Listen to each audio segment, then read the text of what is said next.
Buenas tardes. Estamos haciendo una presentación sobre una propuesta de cómo administrar la crisis de la epidemia.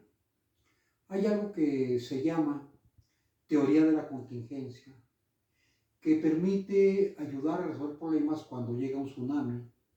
El tsunami no se puede fácilmente medir antes de que llegue. Cuando hay un temblor, pues se siente el temblor, pero después vienen los efectos, o una epidemia. En estos eventos es muy importante los médicos, el ejército y la planeación previa o la preparación previa para poder operar estas circunstancias tan difíciles. Yo duré 20 años como profesor de la maestría de hospitales en la Facultad de Contaduría y Administración de la UNAM y ahora tengo 15 años como rector del Instituto de Graduados en Administración y tengo una maestría de Administración también de hospitales.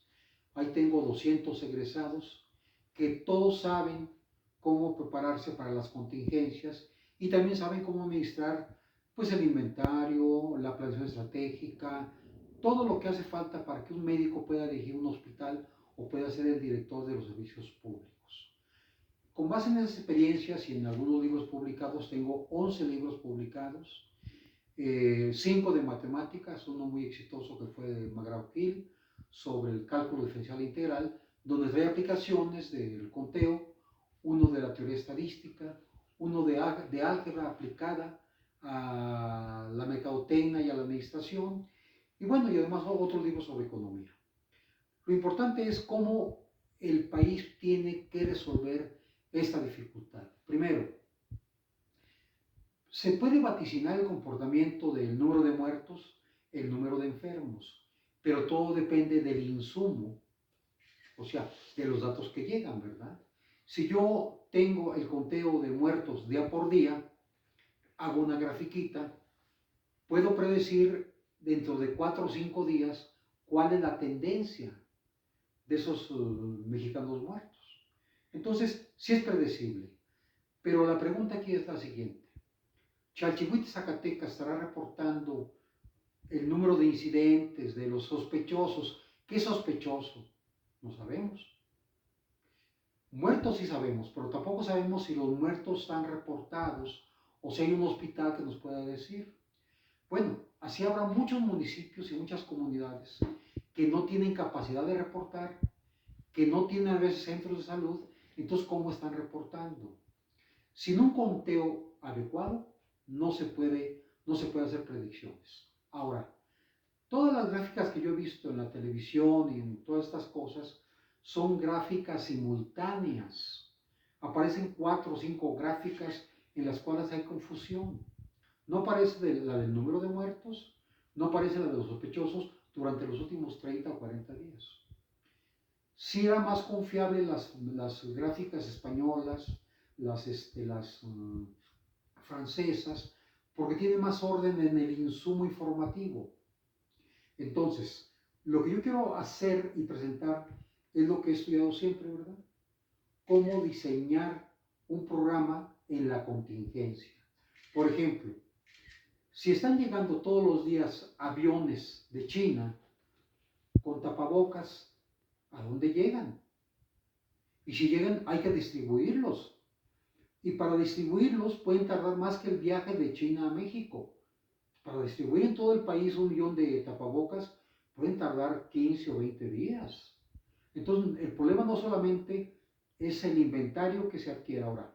Cuando uno compra un inventario, se hace con 1 mes o 2 meses de anticipación. En este caso hay una contingencia.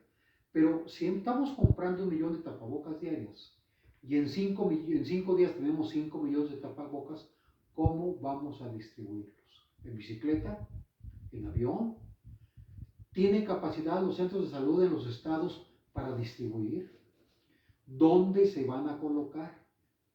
¿Se imaginan 5 millones de tapabocas? Para llegar aquí a México, bueno, pueden estar en la aduana de la Ciudad de México, ahí pudiera haber capacidad. Se dice también que se está mandando a los campos militares, pero ese no es un lugar para estar allí. El inventario tiene que tener un espacio específico para sus productos. Imagínense, por ejemplo, los medicamentos. Un medicamento a veces necesita estar refrigerado, a veces necesita oscuridad. Entonces, para poder distribuirlo, tiene que haber condiciones para distribuirlo. Y control, pues se puede perder, se puede echar a perder, también no nomás puede echar a perder, se puede perder por robo. Entonces, esa teoría prevé y ayuda a dar herramientas para ese tipo de problemas, y en este momento estamos en una contingencia que no nos preparamos. Se habla de que va a haber 40,000 muertos, 80,000 muertos, 17,000 muertos. Sin embargo, vemos las muertes en los municipios pequeños, hay 3 o 4 o 5. Sin embargo, no tenemos datos claros, por ejemplo, de la frontera. La frontera, estamos en contacto con los Estados Unidos. No tenemos claros datos de la zona metropolitana. En la zona metropolitana, pues estamos hablando de 20 millones más o menos, no en la parte establecida así, pero 20 millones ya con las nuevas partes de la zona metropolitana. Entonces, este es un estudio que permite vaticinar y ayudar a predecir, y también ayudar a ordenar. Yo me ofrezco a capacitar gentes. No cobro por capacitar en mi estado, en mi patria. Yo puedo capacitar grupos de 40, 50 médicos o 40 o 50 administradores con capacidad para administrar hospitales. Entonces, es importante cuánto dinero vamos a gastar, hay que preverlo. Es importante la promoción, la mercadotecnia. Es importante cómo la manejamos, ¿verdad? Para que la gente no se asuste o para que se asuste, ¿verdad? Hay que ver cómo se manejan las finanzas. Hay que ver cómo se maneja el recurso humano. Si vamos a contratar 40,000 médicos nuevos, ¿cómo lo vamos a hacer? Hasta para llenar el formato. ¿Cuánto les vamos a pagar para que no se riña con los que ya están establecidos? ¿Cuánto vamos a pagarles para que no se lastimen, porque también su vida está en peligro? Entonces, todos los elementos hay que cuantificarlos y medirlos. Yo observo que en este momento hay una confusión evidente. No está presente el secretario de la Salud, que es el que debía de tomar decisiones. Aparece un subsecretario con jerarquía de general, pero me parece que él es un buen médico, tiene un buen discurso, nunca se confronta, pero no es consistente. Sus datos que él aporta en su discurso no son consistentes con la realidad. Aquí vamos a terminar hoy mismo con un ejemplo del conteo que es necesario para hacer una gráfica o para hacer una línea recta, ¿verdad? Porque depende. Generalmente las curvas que nos permiten poder medir son elaboradas en función de cómo va la tendencia que se va logrando. Por ejemplo, la línea recta pues es ascendente, ¿no? ¿Cuántos muertos y en qué fecha? Es una línea recta, no tiene problema para eso. Puede empezar a tener curvas o tener alteraciones, pero hay una tendencia clara, de tal manera que la podemos ajustar en la curva, ¿verdad? En la gráfica. Pero eso es lo que vamos a ver hoy. Para poder llegar a esa determinación, yo he elaborado un material que se llama la toma de decisiones y la administración científica. Se está hablando ahorita de la ciencia, que hay un método científico. El método científico solamente hay uno, el método científico, que es el que puede validar a la biología primero, a la química, o sea, son las ciencias básicas. Entonces, y son métodos matemáticos muy rigurosos. No es tan fácil cuantificar y medir a la psicología, al derecho, ¿verdad? O sea, las ciencias básicas son más fáciles introducir el método científico para poder predecir y para poder tener rigor y poder tener resultados muy específicos. Entonces, yo hablo aquí de la toma de decisiones y la visión científica. Estas experiencias fueron utilizadas en la Segunda Guerra Mundial. Por ejemplo, para suministrar los soldados en las zonas que iban a defender, para el suministro de la gasolina, del petróleo, de lo que fuera, de los alimentos, del armamento. Todo era un modelo que existía. ¿Cómo le hacían para despegar de un portaaviones los aviones? Si iban ahí 200 aviones o 500 aviones, ¿cómo hacían para despegar? ¿Y cómo le hacían para aterrizar?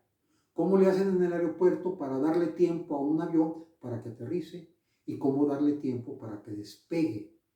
No se pueden equivocar, sería fatal, ¿no? Entonces hay modelos que se utilizaron desde ese tiempo, ¿verdad? Usando el método científico y las matemáticas como un instrumento básico. Bueno, la decisión es fundamental en todo proyecto. Decidir es organizar recursos para optimizar su rendimiento. Los recursos son limitados y costosos. Por ejemplo, el recurso material, los tapabocas, el recurso humano, cómo capacitar a los médicos nuevos, ¿verdad?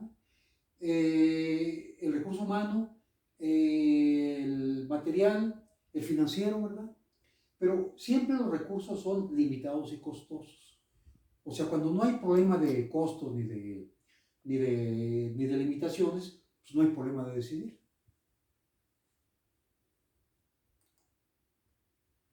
Arte de decidir. Organizar recursos ilimitados y sin costo no es decidir. Si tenemos todos los recursos del mundo, si tenemos todos los tapabocas del mundo, no hay problema de decisión. Vamos a repartir y seguimos repartiendo. Pero si hay limitación, como lo hay, ¿verdad? Entonces hay un problema ya de que la decisión tiene que tomarse de otra manera. Se decide cuando se persigue un objetivo. ¿Cuál es el objetivo? Suministrar a los médicos los tapabocas, suministrar los medicamentos, suministrar las camas. Entonces se decide cuando persigue un objetivo, en función de variables sometidas a diferentes restricciones. ¿Qué es una variable? El número de camas. Por ejemplo, ¿de qué nos sirve un cuarto equipado con una cama? ¿De qué nos sirve una cama bien equipada y un médico bien equipado si no tenemos el recipiente para el líquido? O la manguerita, ¿verdad? Tenemos que tener todo bien determinado y entonces tenemos que ver qué variables hay para que no haya restricciones. Propiedades de la decisión. Primera, una decisión es factible. Una decisión es factible cuando satisface las restricciones a que está sometida, es decir, cuando es consistente. Una decisión consistente es cuántos tapabocas tengo, ¿verdad? ¿Cuántos médicos tengo? Optimalidad. Una decisión es óptima cuando permite alcanzar el objetivo que se persigue. ¿Cuál es el objetivo que se persigue? Bloquear la epidemia, lograr que no mueran mexicanos, lograr que no se convierta en una crisis muy larga. Eso es, ¿no?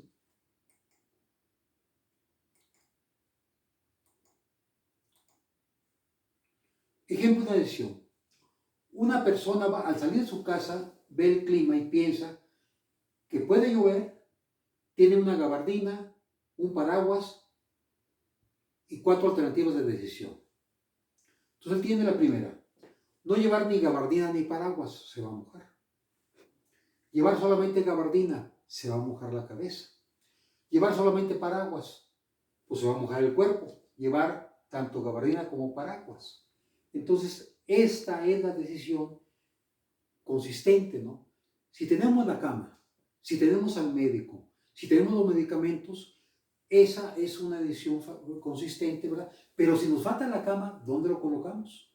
Si nos falta la tripita para poner la inyección o nos faltan maneras de inyectar, es un problema, ¿no? 3 componentes de toda decisión en la administración. La administración es todo. En el ejército hay una administración, en los hospitales hay una administración, en el gobierno hay una administración, en las universidades, en la iglesia hay una administración. La complejidad o número de variables que intervienen. Más complejidad o más variables, más complicado. Dinamismo, la evolución o modificación del problema en el tiempo. Ahorita tenemos un problema de tiempo. Más tardado, más muertos. Más rápido evitamos los muertos. Y evitamos también la contaminación. 3. La incertidumbre inherente a las variables del problema. La incertidumbre es que no lleguen los tapabocas. La incertidumbre es que llegue una epidemia muy vigorosa en el DF o en Chihuahua, ¿verdad? O sea, esa es la parte que no tenemos certidumbre, hay incertidumbre. Bueno, este es un sistema de coordenadas tridimensionales. Estamos acostumbrados en la escuela y en los libros solamente a trabajar con las Y y con las X, nada más. O sea, es como si fueran en la pared colocar nada más esa parte. Entonces, el eje de las Y y el eje de las X. Pero la vida no es así, la vida es tridimensional. Son tres componentes que convertimos para la enseñanza, para manejarlo más fácilmente, en solamente bidimensional. Bueno, este es el origen, aquí está el cero. Para arriba están muchas variables de una decisión. Para abajo hay pocas variables, o sea, aquí en el punto este pues hay muy pocas variables, es un problema muy sencillo, ¿no? Para acá es probabilístico, hay probabilidades de que la epidemia se aborace más. Dicen que para el día 9, yo no sé cómo nace para esas predicciones, ¿eh? Esas son predicciones absurdas. Entonces aquí hay incertidumbre y para acá es determinístico. Ahora, el otro eje que saldría así, ¿verdad? Saldría de esta manera, es el eje X, Y y el de la Z que nunca usamos, ¿no? Entonces, dinámico quiere decir que está en función del tiempo. Este es un problema muy dinámico que está en función del tiempo, ¿no? Y estático es cuando no lo tenemos. Estático va a ser cuando lo resolvamos. Entonces, tres componentes: la complejidad, el dinamismo, que es el tiempo, y la incertidumbre. Esto se convierte en un cubo de decisiones, como si fuera una recámara, donde tenemos que vivir y dormir estos días, ¿no? El origen, la complejidad, el dinamismo, la incertidumbre. Y como todo cubo, tiene 8 vértices. El vértice más sencillo es este, porque la complejidad está casi en cero, el dinamismo está en cero prácticamente y la incertidumbre también está en cero. Pero si nos vamos sobre este eje y en este vértice, hay mucha complejidad. Si nos vamos en este, hay mucha incertidumbre. Si nos vamos en este, hay mucho dinamismo. Pero, por ejemplo, en el 8 hay mucha complejidad, mucho dinamismo y mucha incertidumbre. El caso de la epidemia es el punto 8. Eso no lo han descubierto los médicos, no lo pueden descubrir, ellos no saben, ¿verdad? Y los matemáticos no les han dado chance de entrarle. Las gráficas las hacen médicos, o las hace el gobierno del estado, ¿no? Pero el problema está aquí así, que es el problema que tenemos nosotros. Por eso esta gráfica, que es parte de un libro mío, ¿verdad? Mi primer libro de matemáticas aplicadas, que publicó McGraw-Hill, es el primer capítulo. Porque con eso explico el uso de los modelos matemáticos en cualquier problema de administración. Bueno, problema estático y dinámico es la toma de decisiones. Vértice 1 corresponde a los problemas determinísticos, estáticos y una o dos variables. Facilito, ¿verdad? Eso está muy facilito, como se los dije, ¿no? ¿Cómo qué problemas hay? La aplicación de la álgebra clásica, como la resolución de sistemas de dos ecuaciones con dos incógnitas. Fácil. En la administración, seleccionar entre dos artículos cuyo precio de compra conocemos. O sea, vamos a comprar unos zapatos, sabemos cuánto valen, entonces elegimos en función del precio, ¿verdad? O de la calidad, pero ahí está muy facilito. Vértice 2. Corresponde a los problemas determinísticos, facilito, estáticos, pero con muchas variables. Este problema tiene muchas variables. Problemas de álgebra matricial, matrices, que permiten resolver sistemas de n ecuaciones con n incógnitas. Los problemas de asignación, de transporte y de programación lineal corresponden a este vértice. En la administración, como determinar la mezcla de varios productos para fabricar uno nuevo que cumpla con ciertas características o cómo minimizar los costos de transporte en la distribución de un artículo entre fábrica y los puntos de venta. El problema de distribución de la corona es una cosa complicadísima. Llegan a todos los ranchos, a todas las comunidades. La distribución de la Bimbo es igual, ¿no? Aquí hay un problema elaborado para esto, de distribución. Es un modelo matemático. O sea, ¿cómo distribuyes tú el pan Bimbo para que se pueda llegar fresco y luego de regreso también lo recogen? y luego lo muelen y lo vuelven a hacer del mismo, ¿no? Entonces es un problema que tiene un modelo bien determinado, pero no es tan facilito, ¿eh? Es un problema que también se usó en la Segunda Guerra Mundial porque determinaba la manera de aventar en paracaídas a los soldados, a dónde aventábamos los aviones, dónde metíamos los tanques. Tercero, corresponde a problemas de pocas variables, facilito, determinísticos, facilito, y dinámicos. Es decir, problemas que se modifican en el tiempo. Aquí entra el cálculo diferencial, pues está relacionado con la noción de la velocidad. En administración, elegir entre comprar o rentar un edificio y la evaluación de esta decisión en el tiempo, o determinar un interés continuamente capitalizable. O sea, yo cuando fundé mi universidad en Zacatecas, tenía la alternativa de comprar un edificio, no tenía dinero, pero había manera de conseguirlo, o rentar un piso. Comprar un edificio me costaba 40 millones de pesos. No los tenía, pero era fácil conseguir socios y eso, ¿no? Pero a mí me achicaba como tomador de decisiones, porque pues, dependía de todos los demás, ¿no? Y no siempre la gente invierte a lo que sabe, invierte a lo que cree que va a tener. Y como yo era era un líder importante que tenía experiencia, yo había ya dirigido, había sido profesor de dictado muchos años, había sido 20 años profesor de la División de Estudios Superiores de Contaduría y Administración, fui director de la prepa de Unitec, director general, la llevé de 3.500 alumnos en 15 años a 113.000.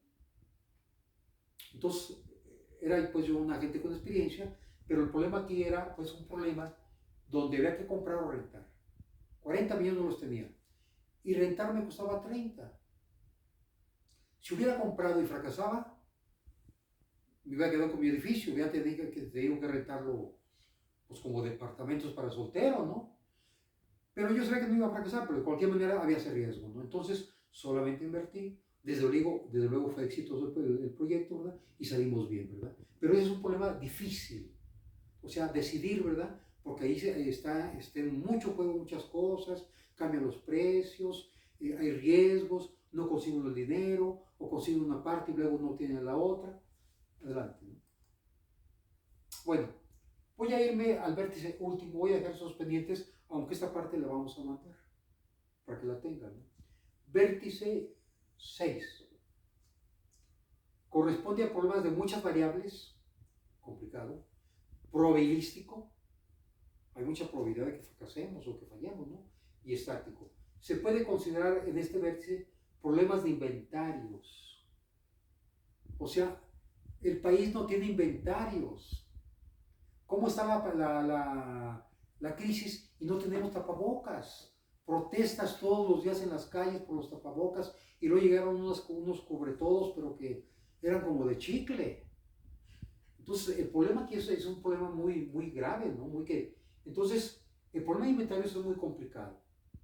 ¿Cómo determinar la existencia de seguridad para un artículo o ciertos problemas de distribución conjunta? O sea, no solamente distribuir la cerveza, hay productos que hay que distribuir colectivamente, ¿no? Entonces, ese es un problema complicado. El inventario, piensen nada más. ¿Dónde van a estar los tapabocas? ¿En qué lugar? ¿En cada estado? ¿Tiene el estado capacidad de distribuirlos? ¿Tienes la oficina de salud capacidad de distribuirlos? ¿Cómo va a distribuirlos? ¿En bicicleta? ¿En combis? Es muy difícil la distribución.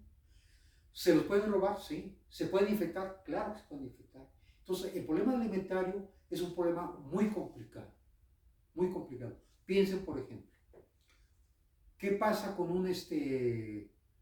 con una tlapalería? Puede tener 1.500 productos, ¿eh? ¿Cómo le hacen para saber cuándo piden los tornillos, las tuercas, la cola loca? ¿Cómo le hacen?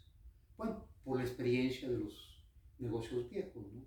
Y ahora también hay modelitos que se pueden usar en la computadora y ayudan, ¿verdad? Pero antes no. Para medir el número de tornillos, metían una varita y ahí veían, ¿no? Por ejemplo, en las gasolineras, fíjense ustedes bien, todas las gasolineras son prácticamente del 38 para acá, que fue cuando vino la expropiación.